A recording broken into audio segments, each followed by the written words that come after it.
Well, if you'd like to go over your budget, today's episode is for you. Not that we want you to go over your budget. Welcome to the Only You Forever podcast. If you want to build a thriving, passionate marriage, we've got the research, the truth, and the answers you've been looking for. And now, here are your hosts, Caleb and Verlinda Simone Gendel. Hey everybody, this is episode number 60, and we're going to be talking about how to negotiate a budget with your spouse. So last week, we talked about why you need a family budget. We're in a mini-series here. We have a couple more episodes to look forward to where we're going to get really practical on this and help you set up your family budget. But for today, we realized that, because it's such a fire starter for some couples, we thought we should talk about how to talk about and how to negotiate a budget with your spouse. Well, that'll be good. But first, we had another 5-star review from CTBJMD, who says, great info, love the stats and the challenges y'all encourage your listeners to do. Soulmates instead of roommates. Love that thought. Thanks, CTBJMD. That's awesome. Sweet. Yeah. Good. Give me the warm fuzzies. Got the warm fuzzies? Yeah. All right. So... But back to business here. Well, yeah, because this is not warm, fuzzy stuff when we're talking about finances, right? No. And I think a lot of our own frustration about finances in days gone by, because we never kind of stopped at the front of it to get ourselves on the same page. Yeah, that's true enough. So yeah. my mentality was, I get a raise. I think I had more spending power and I would behave out of that place. Yeah. And that caused frustration because you'd be at me not to buy something. And I'd be like, well, what's her problem? Like, I've got more money now. Yeah. Right. And then we'd both be frustrated. Yeah. Yeah. And I think that came from a few places because I had little or no visibility into our budget. Yeah. Not because you were hiding it. I just didn't. Well, do you know what? What? For quite a few years, we didn't even have a budget. I just wanted to save and you wanted to spend. And we didn't really have a budget. Yeah, it was just kind of vague. And we just made sure, we didn't spend too much so we couldn't pay off the Visa bill at the end of the month. Yeah. So it was very vague. So we never figured it out. No. Yeah. But we also have different saving philosophies, right? Absolutely. Yeah. And I believe that I'll create wealth through my career over time. Yeah. And you believe that wealth is created by saving money regularly, not spending. Yeah. Yeah. So on the budget, we let the discussion be more about what you wanted versus what I wanted instead of starting with the reality of what we could and could not afford in terms of outflow versus inflow. Yeah. So good financial management is not about winning certain arguments, I think, is one of the takeaways here. It's about making sure that your outflows are actually less than your inflows. I mean, right. It's just such a fundamental concept, but it needs stated, right? Yeah. And instead of going to the numbers, we would just get more frustrated between us. Right. Yeah. Because it'd be more about our philosophies than what was possible to start with, right? And you gotta deal with both of those. It was almost more of a control thing, I think. Well, you were trying to control me again? Oh. But no, we both had our own ways of doing things. Yeah. And we wanted that to be the way we did it. Oh, selfish? Yeah. Yeah. Yeah. Not that I was trying to control you or you were trying to control me, but we just wanted it our way. My way. Yes, dear. Did I time that right? Yeah, right. Okay. And that's a personality too, right? You feel most satisfied around finances when you're saving. Absolutely. And I feel best when I'm spending. Right? So, but that's okay because I'm a therapist. A part of my self-care is retail therapy. Yeah. Let's try. Oh, yeah. Okay. I thought it was worth a pass. But it's taken us a while to get together on our money. Yeah. And it was never a critical issue in terms of, that was going to make or break our marriage. No. But it's been stressful more than most other issues we've had to face. So I think in that sense, we're pretty typical. Right. Yeah. So, but let's get to what we can learn about how to negotiate this out because wrestling this through in your marriage is a challenge and we want to give some goods for our audience here. So the first piece of research from that I wanted to come to was published in the Psychology and Psychiatry Journal, which is great. But it's research from Capital One. Isn't that like a credit card company? A major North American credit card provider. So do you think Okay. this is going to be biased? Yeah. Absolutely. So they're going to all tell us how great we're doing. So the quick facts that they have is that 93% of those surveyed believe their spouse is open to discussing money issues. I'm thinking, yeah. Maybe they're open to it, but how well is it going to go? Open in the sense that they've already got the gun out and in their hand, right? 25% disagree with their spouse about money at least once a month. Okay.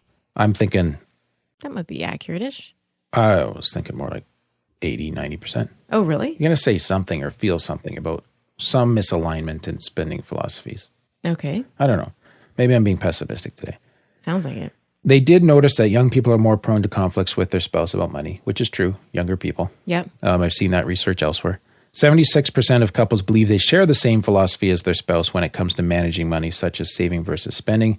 But the younger the couple, again, the more this drops. Okay. 65% of couples report having the recommended 3 to 6 months emergency savings fund. I don't believe that. No.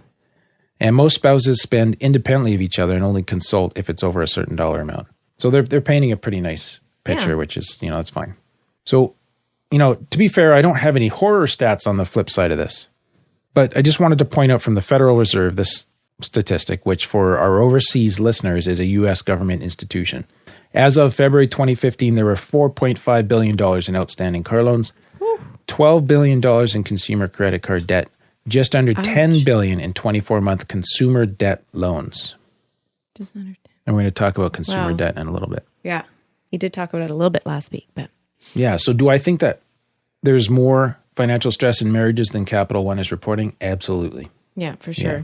Now, as we go into this, the other thing is that gender comes to play a role in this too, which I learned and I thought was pretty interesting. So yeah, gender plays a role in this, which we need to put on the table because we need to understand what's happening even on the gender level that we're predisposed towards when we sit down to talk to each other.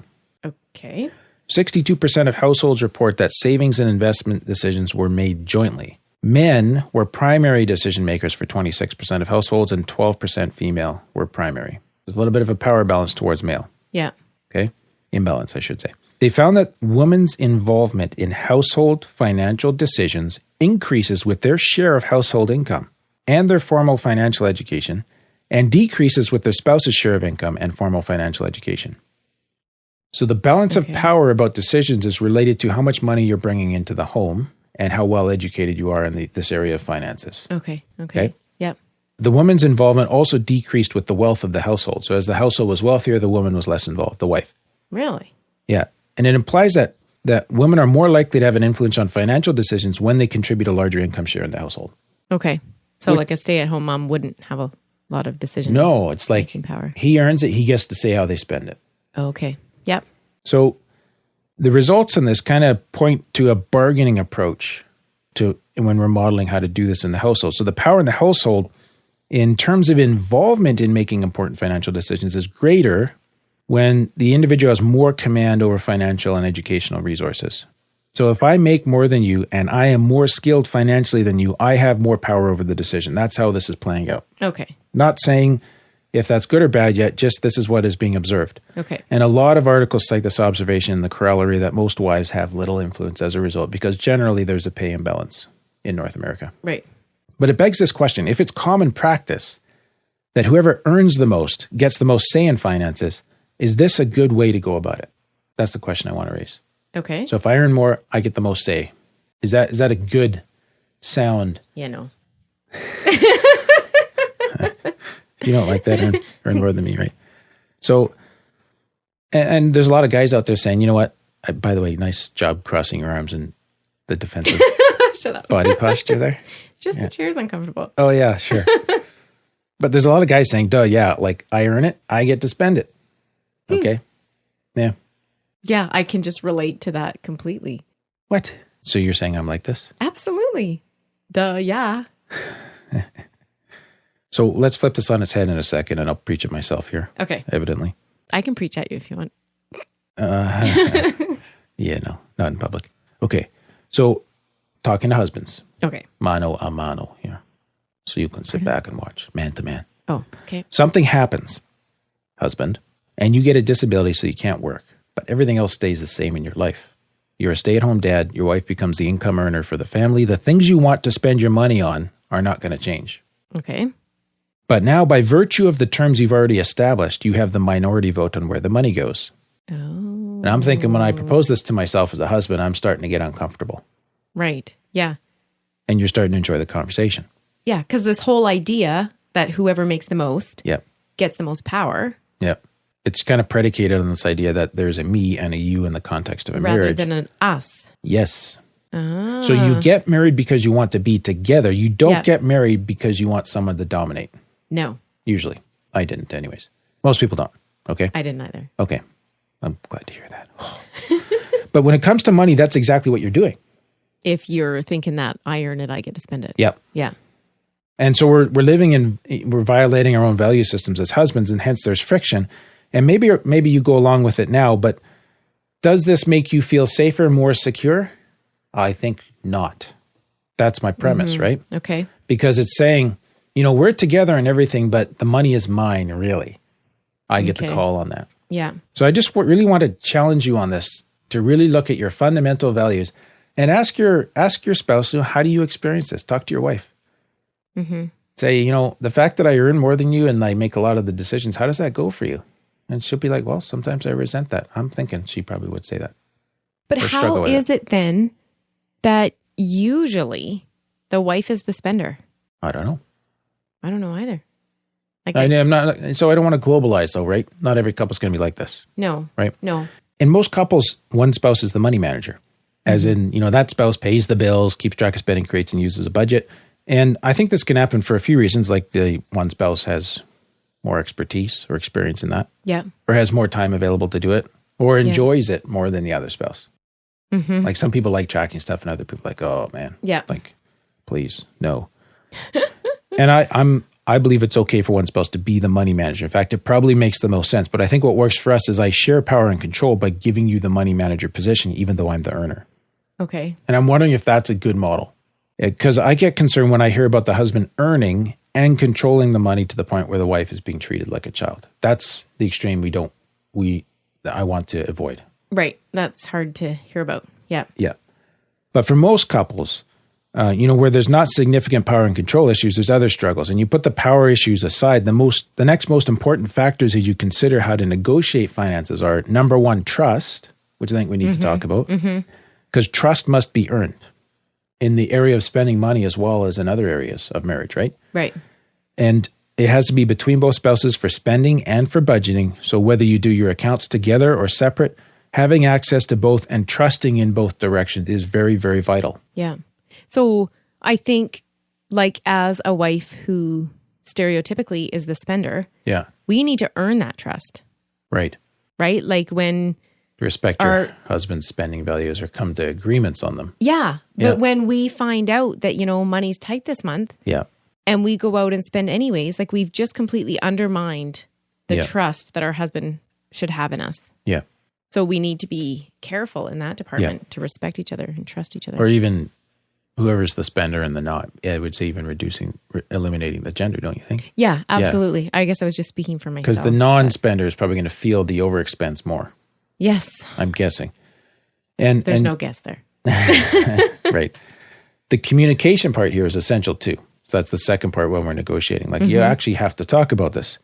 And the spouse handling the finances really needs to keep the other spouse informed. And as a principle in your marriage, I'm going to assert that major purchases must be discussed. Because those tie into like the wealth that you're creating, the future together, there's dreams tied to that and, thoughts about retirement. And if you're going and kind of blowing a piece of what I'm hoping for the future, that's going to strike deep. And that's where some real heat comes in that I've seen come into couples' relationships. And that would affect the whole trust issue you just talked about too. Yes. Yeah.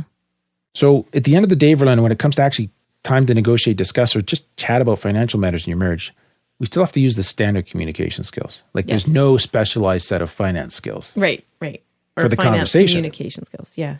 Okay. So one of these skills, just to remind ourselves that I like to teach, is soft start.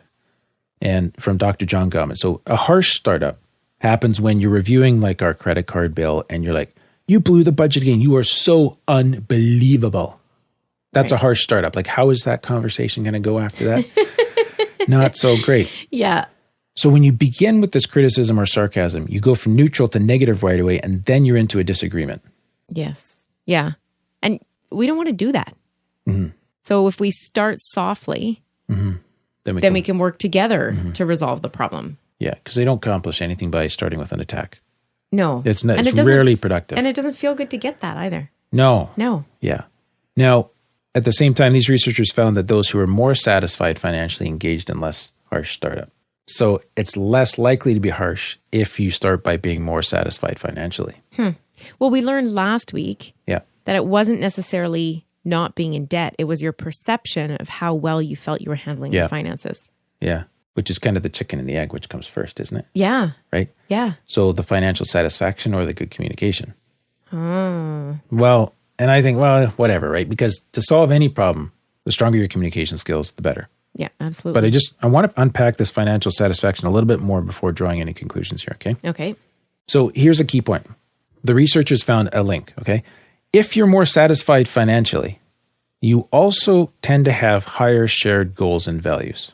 Okay. Does that make sense? Yeah. So shared values and goals means that you have negotiated your way towards aligning your goals and values around spending, saving, and budgeting. You've aligned them. Okay. Yeah, Which is so- communication, really. Yeah. Yeah. So more satisfied financially means we have more alignment Yeah. around our financial goals. Okay. Okay. When you have more shared goals and values, you're less likely to start your discussions harshly, right? And when you're not starting your discussions harshly, you'll have increased relationship satisfaction. Okay. So when couples create shared meaning about money and autonomy, it makes sense that they would be more satisfied with their financial situation. This is almost like an upward spiral. Yes, in the Yeah. right direction, right? Yeah. And so spouses will find peace of mind, generally speaking. They may find peace of mind knowing that their spouse will work towards similar goals as well as share similar values in regards to money.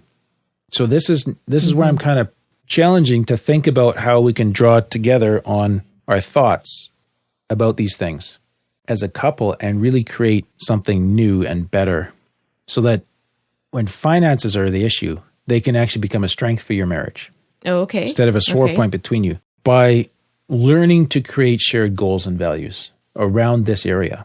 Okay. It's going to create peace of mind, more satisfaction. It's going to help you grow your communication skills, right? Yeah.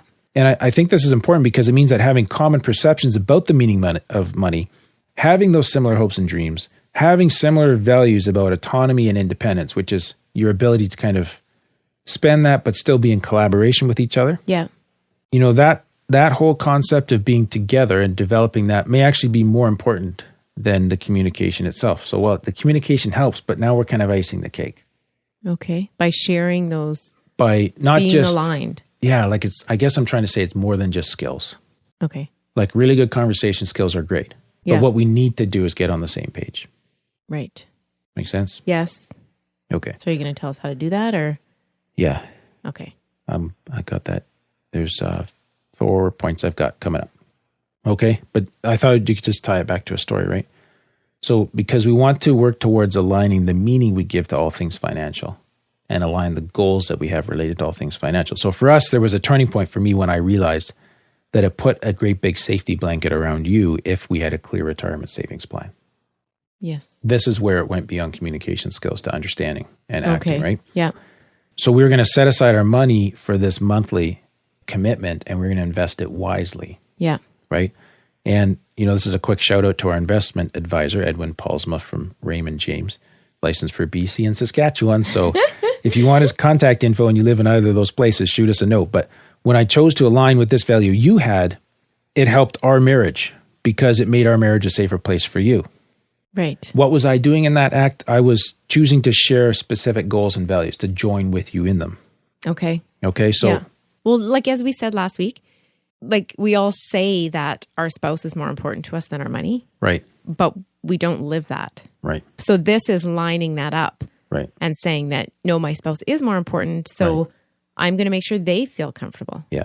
and they feel like they're most important Yeah. in my life. And I think I'm going to challenge the spender to align up with the saver Yeah. rather than the other way. Gender aside, however that looks. Yeah, I think that's wiser given what we've seen consumer debt do. The debt In is our world, right? crazy. Yeah. Yeah. Okay, so these are concepts. Now I want to leave you some practical steps we can take. So here's your practical stuff for Linda. Yep. Number one, turn towards each other. And, you know, you can think of this as physically, you know, we sit and we talk face to face, right? But we need to do this in our hearts as well. So maybe as a couple, you're listening, you've fought long and hard over certain things. Tell your spouse you're laying down your weapons and ask him or her to lay theirs down too. And really get serious about the communication skills we mentioned today and in past episodes, but just that mental shift of, you know, instead of being in an attacking position, having the fist up, of putting the fist down, the weapons down, and just turning towards each other to connect over this issue and agreeing that, you know, we've had a hard time working through this, but as a start, let's agree in principle that we want to be together on this, that we have this common shared goal. Yeah. Okay? So that's more important than what the goal actually is. At the start, yeah. If you can, because you're starting with something in common. Yeah. And that's what I really like to see couples do. Like they often get very passionate about something and they forget that the huge amount that they do agree on already. Right. And so establish that first as you head into this conversation. Just remind each other. Yeah. Yeah. Secondly, learn to come up with solutions together. Be supportive. Look for areas you can reduce the strain on your spouse. So this is where you can give, where you can serve, you can sacrifice, right? So it's kind of fascinating to me that while I have the stress of earning the income, you have the stress of the budget. I didn't expect this in our marriage. Yeah. Right? But because I think if I don't make enough, that's my problem. But you get right into it too. And so, we do well in our communications when we acknowledge each other's concerns and devise these solutions together, figure out how we're going to make sort of the budget end match the income end, right? Yeah. And just kind of going back to a personal note again, the times that you have had stress about income or anything financial and have kind of just internalized it rather than talked about it, it's created more stress.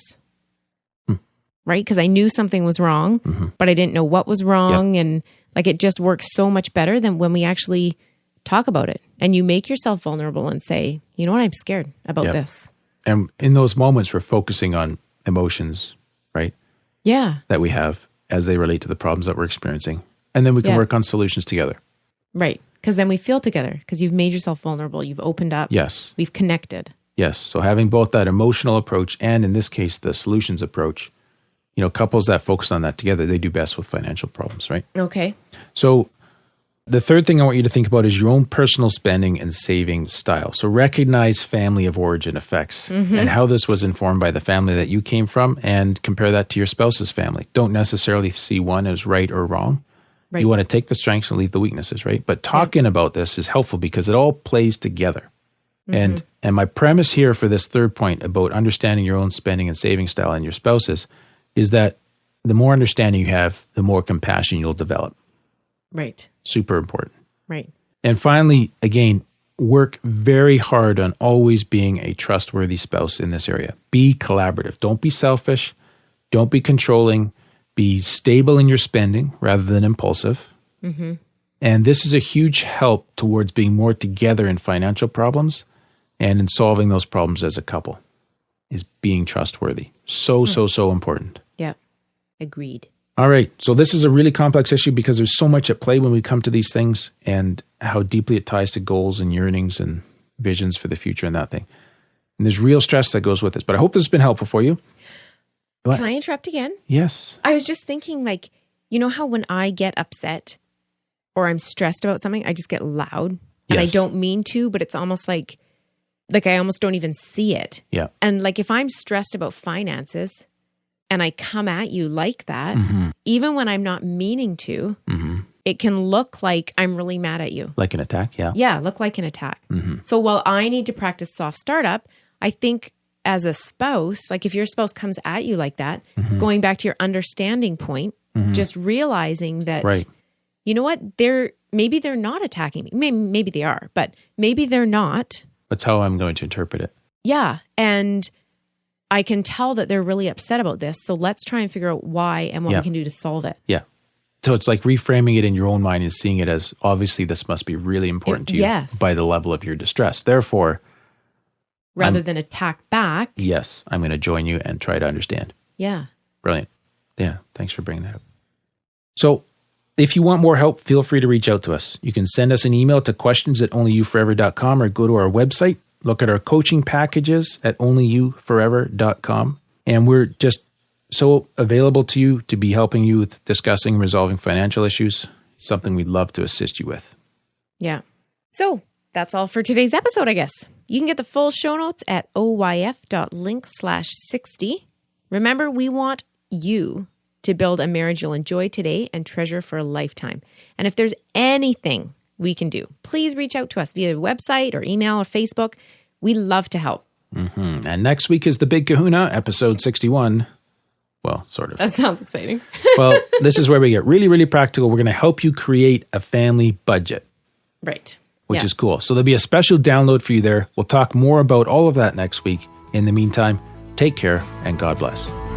Thank you for listening to the OnlyYouForever.com podcast. Please help us reach and influence a wider audience by rating and reviewing our podcast at onlyyouforever.com/love. Thanks for listening, and we'll see you next week. Okay, so I want to talk about the chocolate bars you've been stealing from me. I haven't been stealing chocolate bars. Yes, you have. You stole my Twix bars. They weren't bars. They were just Twix bites. I know, but that was still stealing. I only had 2. Only had 2. How many is it right to have before it's stealing? You left the bag open in the pantry. Did you ask for it? No. What'd you do that for? Because that's how I wanted it.